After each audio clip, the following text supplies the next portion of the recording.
الاسماعيلي بيتعادل مع الاتحاد السكندري تعادل ايجابي هدف لكل منهما. سموحه يتعادل مع حرس الحدود، دي ابرز نتائج تعادل سلبي بدون اهداف في مصلحه كل من الاهلي وانبي ايضا بيفوز على غزل المحله.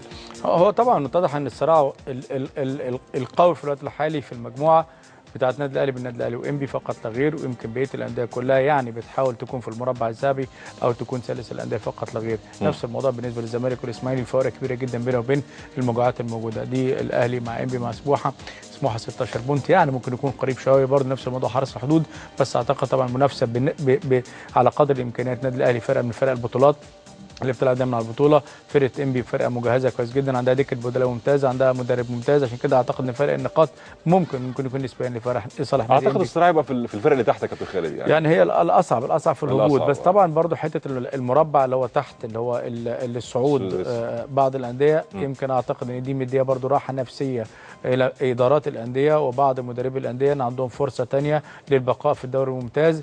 مش هيكون الهبوط مره واحده على طول، لكن عندهم فرصه ثانيه في اللعب في اللي هي الدوري المجمع في السيزون. اذا كان في هبوط، لا اكيد هيبقى في هبوط، لا ما فيهاش كلام. هناك بعض الانديه بتطالب بعدم الهبوط. لا النادي اللي وقع انه يلعب بطوله الدوري او مسابقه الدوري وقع من بدايه السيزون امام لجنه مسابقات اتحاد كره القدم المصري والتزم بشروط المسابقه من بدايتها، لا يحق له المطالبه بالهبوط وعدم الهبوط. الهبوط ده كان ايام زمان، عدم الهبوط ده كان فيه ارضاء لبعض مجالس الشعب اللي موجوده في المحافظات اللي هي الشعبيه. في الوقت الحالي اعتقد الامور صعبه جدا، من يهبط ومن يصعد لصالح كره القدم المصريه، انما المجاملات اتمنى ان هي تنتهي تماما. احتمال يبقى كابتن خالد اللي في الاروقه يعني او يدار في الاروقه بيقولوا ان هو مش هيبقى فيه هبوط وهيبقى فيه مجموعتين، وهيبقى المصري في مجموعه والاهلي في مجموعه حتى يتلاشى الموضوع. انا عارف ان ممكن يكون مجموعتين، بس هي برضه ممكن يكون مجموعتين دول 20 فريق فقط لغير 10 و10 بيلعبوا مع بعض، مش هيحصل غير كذا. وانا اعتقد ان دي شروط المسابقه، ويمكن اللي معموله كمان من قبل المهندس مازن مرزوق، وراجل من الناس الشخصيات المحترمه جدا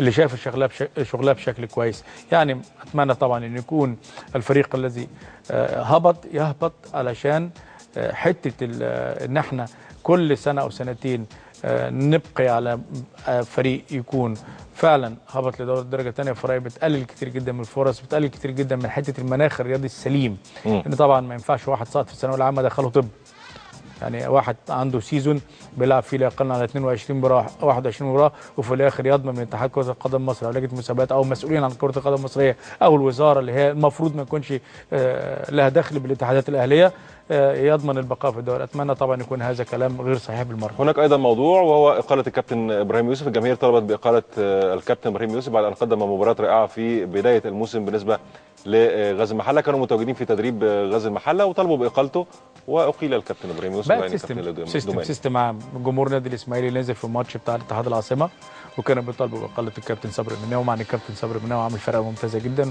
وتصور المركز الثاني واللعب في الكونفدراليه والوصول للسيمي فاينل في البطوله العربيه. اكبر دليل على هذا وخروج اكثر من 7-8 لعيبه في بدايه السيزون ومشاكل كثيره جدا للتعاقدات مع 5 لعيبه بالنسبه للنادي الاسماعيلي، ومع ذلك جمهور الاسماعيلي لا يقبل ان صبري المناوي يكون المدير الفني وعنده مشاكل كثيره جدا. نفس الموضوع النقطه الثانيه بالنسبه للكابتن ابراهيم يوسف. اي حد في بدايه السيزون فرقه المحله كلها متجمعه من على القهاوي، ناصر فاروق رجع تاني بقى حارس مرمى، ومع ذلك الراجل عمل تيم كويس، عمل فرقه عندها امكانيات كويسه جدا في المركز التاسع، احسن من فرق انفق عليها الملايين. في المركز السابع، السابع 9 نقاط كمان، 9 نقاط في المركز السابع قبل الجونه وادي دجله. يعني بتتكلم فرق انفق على الملايين، وفي الاخر جمهور المحله او اولترس المحله بينزل الملعب او بينزل التدريب علشان يقيل الكابتن ابراهيم يوسف. حاجه بقى صعبه جدا وحاجه غريبه جدا. اتمنى طبعا اذا كان هناك مجلس اداره يكون قراره من دماغه بعدم اقاله الكابتن ابراهيم يوسف، اذا استقال كمان لا يقبل الاستقاله حتى يكون، يعني انا شايف ان ده ردا على ما فعله الجمهور، بمعنى ان طبعا لو اقيل الكابتن او استقال الكابتن ابراهيم يوسف وقبل استقالته هيبقى سيستم عام. اي نادي دلوقتي مش عاوز المدير الفني بتاعه ممكن ياخدك انا وانت والكاميرا مان الموجودين وعماد يوسف والناس اللي موجوده فوق، نروح ننزل ملعب نمشي اي فلان من التدريب. هي دي كره القدم في مصر. لا يعني المفروض صعبه جدا، المفروض يعني يكون في اقوى من كده، يكون القرارات اقوى من كده بكتير. نعم. الاسماعيلي والاتحاد السكندري تعادل ايجابي هدف لكل منهما، تعيين جهاز فني جديد. الانتاج الحربي بيخسر امام الداخليه، وتعيين ايضا جهاز